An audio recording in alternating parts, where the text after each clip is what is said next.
Science টিউটরে তোমাদের সবাইকে স্বাগত জানাই। চলে এসেছি একটি গুরুত্বপূর্ণ ভিডিও নিয়ে। এই ভিডিওতে আলোচনা করব বিভিন্ন স্কুলের বাছাই করা প্রশ্নপত্র নিয়ে। আজকের যে বিষয়টি সেটা হচ্ছে জীবনবিজ্ঞান ক্লাস 9। দেখো 2024 সালে যে থার্ড সামিটি ইভালুয়েশন পরীক্ষাটা শুরু হয়েছে বা থার্ড ইউনিট টেস্ট পরীক্ষাটা শুরু হয়েছে, সেই পরীক্ষার প্রশ্নপত্রগুলো তোমাদের সামনে পরপর আমি আলোচনা করে দেব। যে সমস্ত স্কুলে পরীক্ষা এখনও হয়নি সেই সমস্ত স্কুলের ছাত্রছাত্রীদের বলবো তোমরা এই প্রশ্নপত্রের উত্তরগুলো ভালো করে মনে রাখার চেষ্টা করো। আশা করি তোমরা এখান থেকে প্রচুর প্রশ্ন পরীক্ষায় কমন পাবে। ওকে, তাহলে শুরু করা যাক আজকের ভিডিও প্রশ্ন উত্তরগুলো নিয়ে। তো এখানে যে বিষয় আছে সাবজেক্ট জীবনবিজ্ঞান, সময় দেওয়া হয়েছে 3 ঘন্টা 15 মিনিট আর ফুল মার্ক হচ্ছে গিয়ে 90। তো ক্লাস 9 জীবনবিজ্ঞানের যে প্রশ্নপত্রটা মানে হয়েছিল সে খুবই সুন্দর একটা প্রশ্নপত্র। দেখো এই প্রশ্নপত্র তোমরা দেখলেই বুঝতে পারবে যে কী ধরনের পরীক্ষায় প্রশ্ন আসে, তার ধরনটা কীরকম আর কি তার নম্বর বিভাজনটা কি সেটা কিন্তু অবশ্যই তোমরা জানতে পারবে। পাশাপাশি তোমাদেরকে আমি উত্তরগুলো বলে দেবো। দেখো পরপর তোমরা দেখে যাও। 1 নম্বর প্রশ্ন কী আছে, জীবের অবস্থান এবং পরিবেশের সঙ্গে জীববিদ্যাকে কি বলে। তো এখানে প্রথমেই এমসিকিউ টাইপ প্রশ্ন আছে, এখানে মাত্র 3টা করে অপশান দেওয়া হয়েছিল। তো এই উত্তরটা কী হবে দেখে নাও। সঠিক উত্তরটা হবে গিয়ে এ নাম্বার ইকোলজি। পাশাপাশি তোমাদেরকে বলবো যে সমস্ত স্কুলে এই প্রশ্নপত্রে পরীক্ষা হয়ে গেছে তোমরা উত্তরগুলো মিলিয়ে নাও, কে কত পাচ্ছ অবশ্যই কমেন্ট বক্সে কমেন্ট করে জানাবে। ওকে, 2 নম্বর কী আছে, বাস্তুতন্ত্রে বিয়োজকের ভূমিকা পালন করে না। এখানে তো পালন করে না বলেছে, তাহলে সঠিক উত্তর হচ্ছে প্ল্যান্টই, সি নাম্বার। 3 নম্বর আরবিসির কবরখানা হলো, একটু নতুন টাইপের প্রশ্ন, সেটা হচ্ছে কি প্লিহা, অর্থাৎ বি নাম্বারটা সঠিক উত্তর। 4 নম্বর প্রশ্ন দেখো, পাকস্থলী থেকে খরিত হয় HCl অর্থাৎ হাইড্রোক্লোরিক অ্যাসিড। নেক্সট 5 নম্বর প্রশ্ন, মাতৃদুগ্ধে পাওয়া যায় অ্যান্টিবডি হলো। দেখো মাতৃদুগ্ধে পাওয়া যায় এমন একটা অ্যান্টিবডির নাম হচ্ছে গিয়ে IgA। নেক্সট ও গ্রুপের রক্তে অ্যাগ্লুটিনেশন থাকে, এখানে অপশন বলছে কোনটা সঠিক উত্তর হবে। তো 6 নম্বর উত্তরটা হচ্ছে গিয়ে থাকে না। তারপর নেক্সট হচ্ছে গিয়ে প্রাণী শ্বেতসার হলো, দেখো প্রাণী শ্বেতসার কোনটা, গ্লাইকোজেন। তারপর হচ্ছে 8 নম্বরে কী আছে, পরিবেশে O2 এবং CO2 ভারসাম্য রক্ষা হয় সালোক সংশ্লেষ প্রক্রিয়ায়, বি নম্বর উত্তরটা হবে। তারপরে দেখো 9 নম্বর প্রশ্নে কী আছে, অণুজীব সার হিসাবে ব্যবহৃত হয়, সেটা হচ্ছে ছত্রাক। তারপরে 10 নম্বর প্রশ্ন হচ্ছে AIDS অর্থাৎ এইডস হলো কি, সেটা হচ্ছে ভাইরাস ঘটিত রোগ, অর্থাৎ এ নাম্বারটা সঠিক উত্তর। তো আশা করি তোমরা পরপর প্রশ্নের উত্তরগুলো মিলিয়ে নিয়েছো। আর যে সমস্ত স্কুলের পরীক্ষা এখনও শুরু হয়নি তাদেরকে বলো তোমরা ভালো করে প্রতিটা প্রশ্নের উত্তর পড়ে নিবে, তাহলে দেখবে তোমরা এখান থেকে প্রচুর প্রশ্ন কমন পাবে। ওকে, তারপর 2 দাগে কী দেওয়া আছে দেখো, শূন্যস্থান পূরণ করতে বলা হয় যে 10টা দেওয়া আছে, 10 একে 10। আমি পরপর উত্তরগুলো বলে দিচ্ছি। ম্যালেরিয়া রোগ নিরাময়ে ড্যাশ উপক্ষার ব্যবহৃত হয়, সেটা হচ্ছে কুইনাইন, লিখে নাও ভালো করে, কুইনাইন। ওকে, তারপর দেখো 2 নম্বর, দ্বিবীজপত্রী উদ্ভিদের পাতায় ড্যাশ শিরাবিন্যাস থাকে, সেটা হচ্ছে জালিকাকার শিরাবিন্যাস, জালিকাকার শিরাবিন্যাস, লিখে নাও জালিকাকার। ওকে, নেক্সট তারপর কী আছে, 3 নম্বর অ্যাসিড রিটমাস। 4 নম্বর কী দেওয়া আছে যে যক্ষা রোগের আধুনিক চিকিৎসার নাম ডটস চিকিৎসা। নেক্সট কী আছে যে একটি দানাবিহীন শ্বেত রক্তকণিকা, সেটা কি লিম্ফোসাইট। তারপর লিম্ফোসাইট লিখে নাও। তারপরে কী আছে যে শ্বসন হলো ড্যাশ রাসায়নিক প্রক্রিয়া, শ্বসন হচ্ছে কি জৈব রাসায়নিক প্রক্রিয়া। তারপর হচ্ছে 7 দাগে দেখো কী আছে, ক্রেবস চক্রে ড্যাশ অণু এটিপি উৎপন্ন হয়, সেটা হচ্ছে 38 অণু এটিপি উৎপন্ন হয়। ওকে, নেক্সট তারপর সবচেয়ে বড় অ্যান্টিবডি আইজিএম হচ্ছে সবচেয়ে বড় অ্যান্টিবডি। নেক্সট কী আছে 9 নম্বর প্রশ্ন, পৃথিবীতে সঞ্চিত জলের ড্যাশ জল পানযোগ্য, সেটা কত, 2.5%। ওকে, নেক্সট ডায়াবেটিস ইনসিপিটাস ড্যাশ হরমোনের অভাবে হয়, সেটা হচ্ছে ইনসুলিন হরমোন। এই হলো কি এমসিকিউ প্রশ্ন, আশা করি তোমরা প্রত্যেকে লিখে নিয়েছো। তারপরে দেখো 3 দাগে কী আছে, সত্য মিথ্যা লেখা হয়েছে, প্রতিটা প্রশ্নের মান 1, 6 একে 6। দেখো সালোক সংশ্লেষ আলোক দশাটি ক্লোরোপ্লাস্টের গ্রানায় ঘটে, সেটা হচ্ছে গিয়ে সত্য অর্থাৎ ট্রু। তারপরটা দেখো প্রোটোপ্লাজম কোষের সজীব অংশ নয়, এটা হচ্ছে ফলস।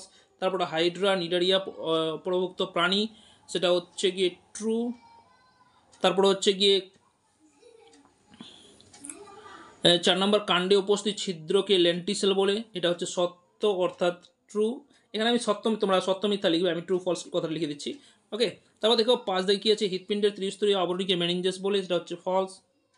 নেক্সট কোষের মস্তিষ্ক নিউক্লিয়াস, এই কোষের মস্তিষ্ক নিউক্লিয়াসকে বলা হয়, সেটা হচ্ছে কি সত্য অর্থাৎ ট্রু। এরপরে দেখো মেলবন্ধন আছে, বাম পক্ষের সঙ্গে ডান পক্ষ মিলাতে বলা হয়েছে। তোমার দেখে নাও, টিটেনাস কোনটা হবে, মিলে নাও।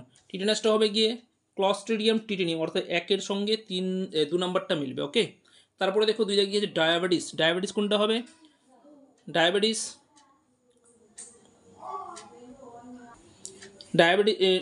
ডায়রিয়া আছে, ডায়রিয়া ইকোলি, ডায়রিয়া ইকোলি। তারপর হচ্ছে এইডস, এটা হচ্ছে HIV।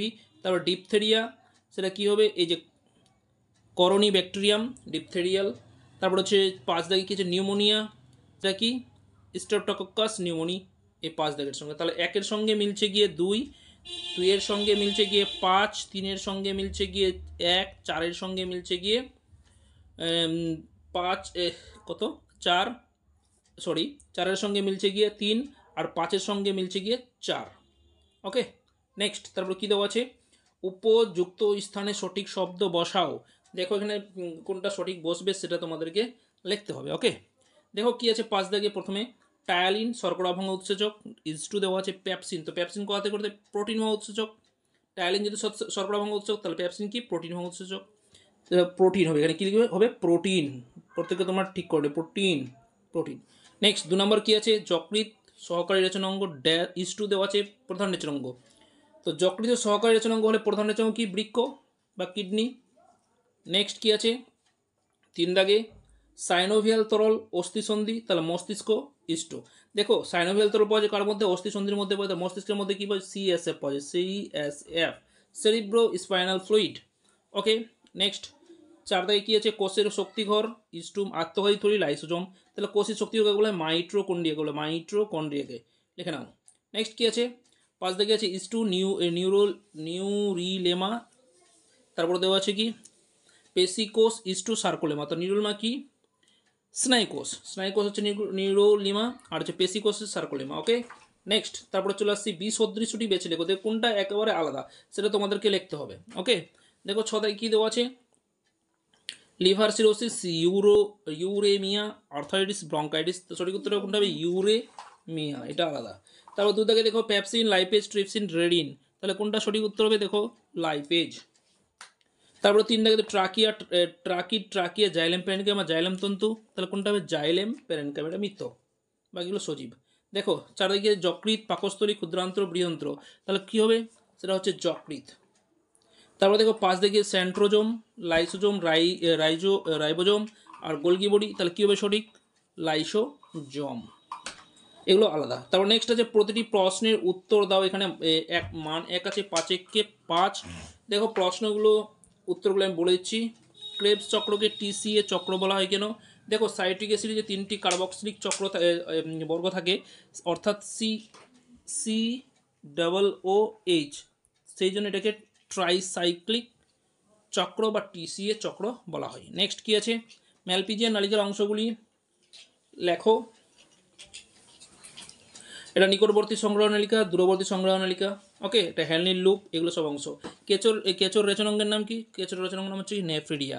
ওকে, 3 দাগে কী আছে, সালোক সংশ্লেষ শোষণ পরস্পরের উপর নির্ভরশীল ব্যাখ্যা করে। দেখো সালোক সংশ্লেষ শোষণ পরস্পর নির্ভরশীল কী হবে, সালোক সংশ্লেষ প্রক্রিয়ায় কী করে, যে উদ্ভিদরা কার্বন ডাইঅক্সাইড গ্রহণ করে আর অক্সিজেন ছাড়ে, প্রাণীরা কী করে শ্বসন প্রক্রিয়ায় অক্সিজেন গ্রহণ করে কার্বন ডাইঅক্সাইড ত্যাগ করে।